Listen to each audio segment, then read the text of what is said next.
Welcome to the Human Capital Innovations Podcast, your go-to source for personal, professional, and organizational growth and development. We hope you tune in often for all things people management, organizational development and change, organizational leadership, and social impact related. Maximize your personal and organizational potential with Human Capital Innovations Podcast.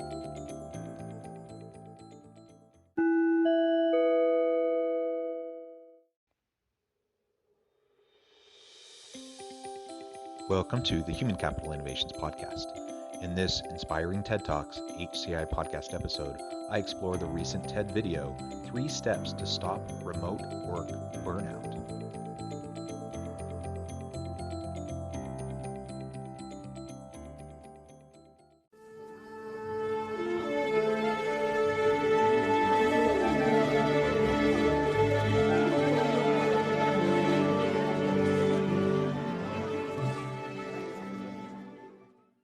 Welcome back to the Human Capital Innovations Podcast. It's great to be with you again today for this Inspiring TED Talks HCI podcast episode. Today I'll be exploring the recent TED video, 3 Steps to Stop Remote Work Burnout. Too much screen time, too many video calls, and too few boundaries make working from home hard for us all. Podcast host and writer Morra Aarons-Mele shares honest advice on what you can learn from the introverts in your life about protecting your energy and your limits. Thanks for joining me, and I'll catch you on the flip side of this first clip. You might think that working remotely is an introvert's dream. You're in your own home, hidden behind a computer, possibly in your pajamas. But the truth is, for many introverts, remote work is kind of a nightmare. Now that the pandemic has chased many of us out of our offices, we're chafing under the new remote rules of work. Too much screen time, a lack of boundaries between work and home, endless video calls. The same things that make remote work difficult for introverts make it difficult for everyone. Far and away, the worst part of remote work is video calls. Being on camera is a performance. Thoughtless scheduling can mean you're basically on stage performing for 8 hours a day. There are none of the nuanced cues that help you read a room. Staring at disembodied heads on a screen offers only a pale imitation of real human connection. Social anxiety only makes this worse. When you have a camera in your face, that can really trigger your social anxiety. It takes energy to be on. So the key to managing remote work is to protect your energy. I really like the way she ends that first clip by talking about the best way to manage remote work, and that is by managing our energy and making sure that we're paying attention to how taxing it is to be on camera. She starts by talking about introverts and how challenging it can be for introverts in a virtual world, and that perhaps is a bit counterintuitive to some people. But the point is, if you're working remotely and you're on video calls almost all day, then that is incredibly taxing. That's even more taxing for introverts than it would be for them to be in a physical office space. And the social anxiety can be high because there's a camera on them all day and you have to be performative. Now, there are certainly ways around this, and she's going to talk about how we can gauge our energy levels and reinvigorate ourselves and make sure that we're not over-tapping our own energy levels as we go throughout the day.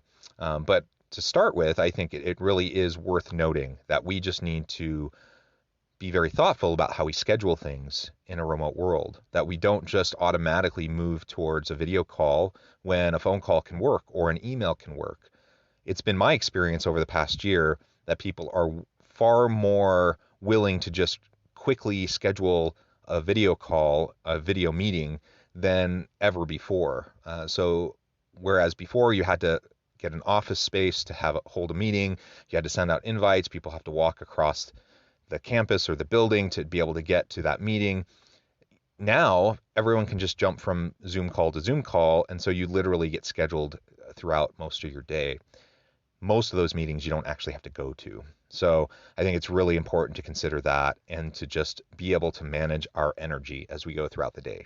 First, pay attention to ritual and routine. As much as we hated our commutes, they were a ritual that created a boundary between work and home. And we need that. For many of us, those little breaks that we would build into the workday going to get a cup of coffee or a chat with a coworker. Those are gone too. For me, those rituals are when I gather my energy, assume my work character, and get into the right headspace to dive in. So how can you recreate those breaks and boundaries at home? The key is to be intentional. It could be music or lighting, a pep talk with a friend. You could take a walk around the block at a certain time of day, or even a breathing or stretching routine before you sit. Whatever it takes for you to delineate the transition between work and home. Our routines and our boundaries between work and home are really important. They used to be a critical part of our workday when we were traveling into a physical office. We'd have our commute time, and that would be how we start our day and how we wind down from our day. And it is a clear demarcation between work life and home life, even if you have to do some work from home after dinner or whatever the case may be. Now that's all blurred because we've just been working remotely. And so we have to be much more proactive now about making sure we still have routines and rituals throughout our day to separate it out so that we're not literally rolling out of bed, turning on our laptop and working, from the very first thing in the morning through all of our meals, all the way into the evening. And then before you know it, it's late at night and you're still working because there's nothing that has broken up your day. That's not healthy. That's not physically healthy. It's not mentally or emotionally healthy. And ultimately, while your boss might think that's great for your productivity in the short term, in the long term, you're going to burn out. And there's only so long you can keep that kind of a workload up. So let's make sure that we have rituals in place. And even if we don't have a quote unquote commute to go somewhere else, we can have that way to start our day, the way to end our day. We can have breaks throughout the day, and just make sure that we have the opportunity to re-energize. Second, we need to manage our pace, place, and space. You can think of pacing as managing the interactions that tax your energy versus those that recharge you. You could schedule fewer video conferences because remember, those are performances. You could schedule downtime or recharge time after performances. Oprah does this, as do many introverted performers and CEOs. You could consider the time of day. Think about when you can typically summon the energy to be on and save other times for quiet work. For place, use your workspace to help you enforce good boundaries. Even if your desk is in your kitchen, make it feel like a workplace. For space, build in some alone time every day. And this includes time away from your kids. It's really key to avoiding burnout.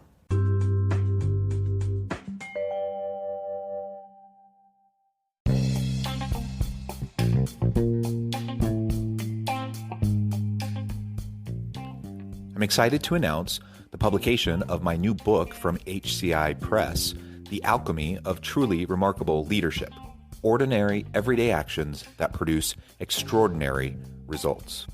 Consider how the nature of work has shifted over the past 50 years. With increased globalization, rapid technological advancement, and the shift in economic composition, the average job of today looks very different than the average job of 50 years ago. What will the jobs and organizations of tomorrow look like? Moreover, what does this all mean for organizational leaders? What are the core competencies and capabilities of organizations and their leadership that are prepared for continued disruption and geopolitical and socioeconomic shifts? Regardless of what the future holds, increasingly, leaders need to be socially minded, data-driven, decisive, champions of talent, and disruptors of the traditional notions of leadership, teams, organizations, and work. The Alchemy of Truly Remarkable Leadership will help you to explore your own leadership competencies and capabilities and consider ways to apply and implement them into your workplace and personal life.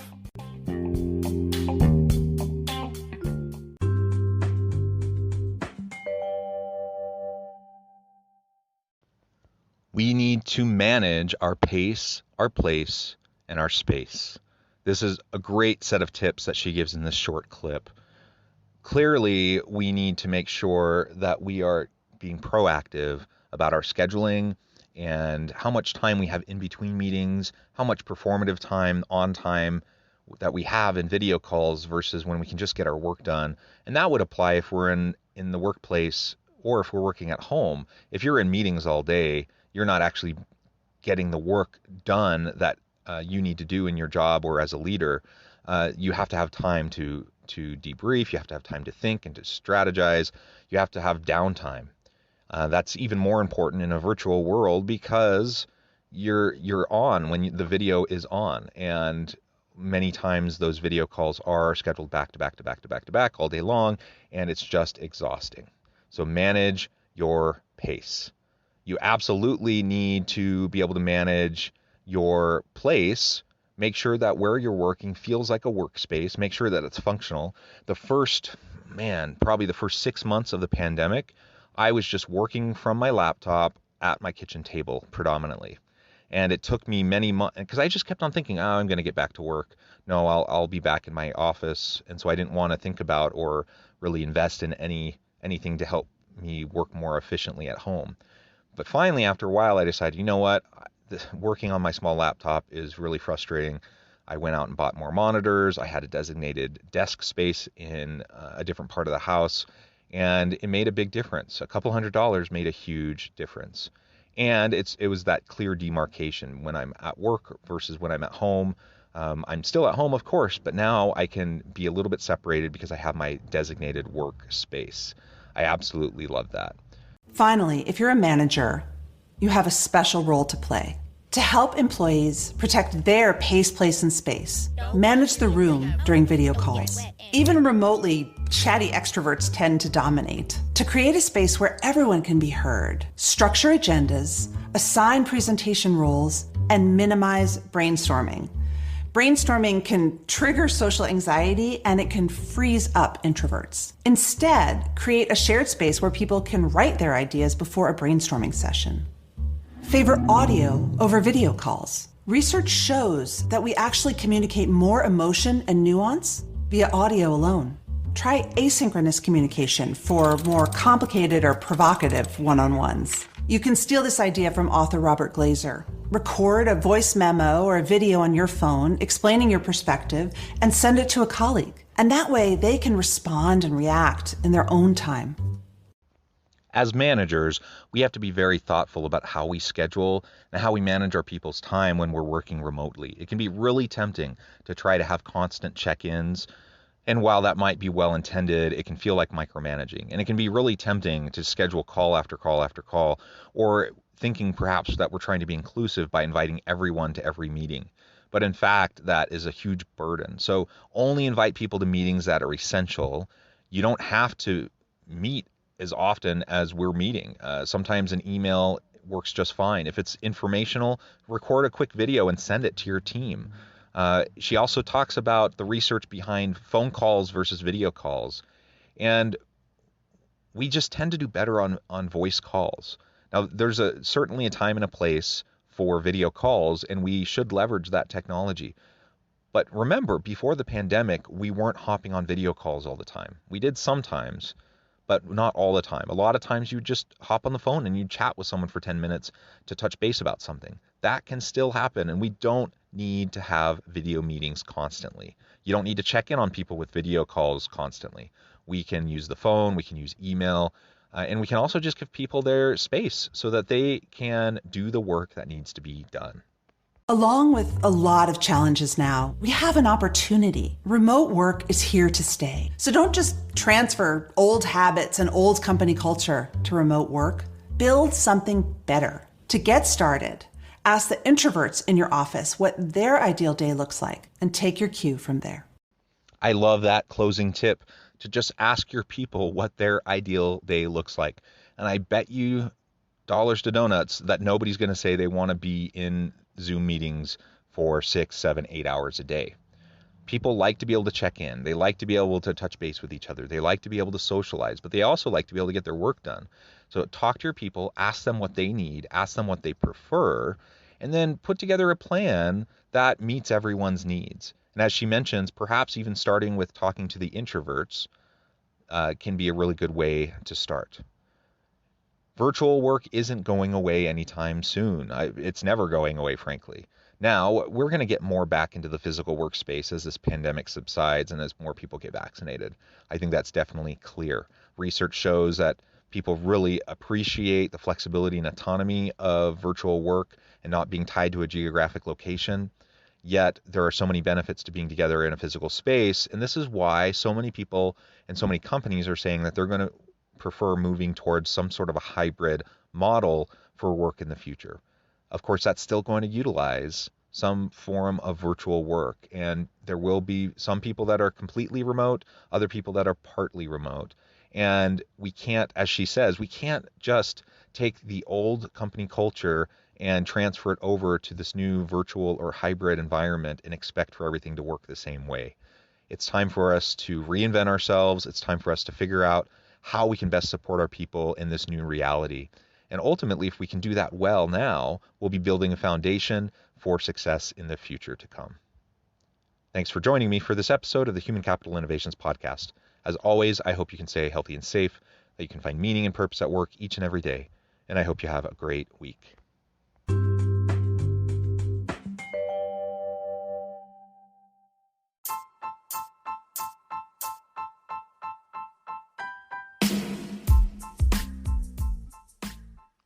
We are excited about the launch of HCI's new magazine, Human Capital Leadership.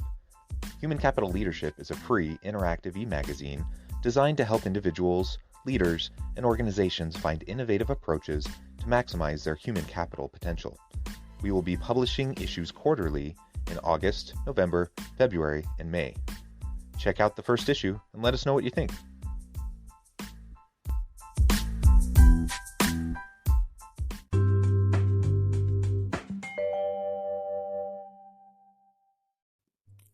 Thanks again for joining us for this episode of the Human Capital Innovations Podcast. I hope you stay healthy and safe and that you have a great week.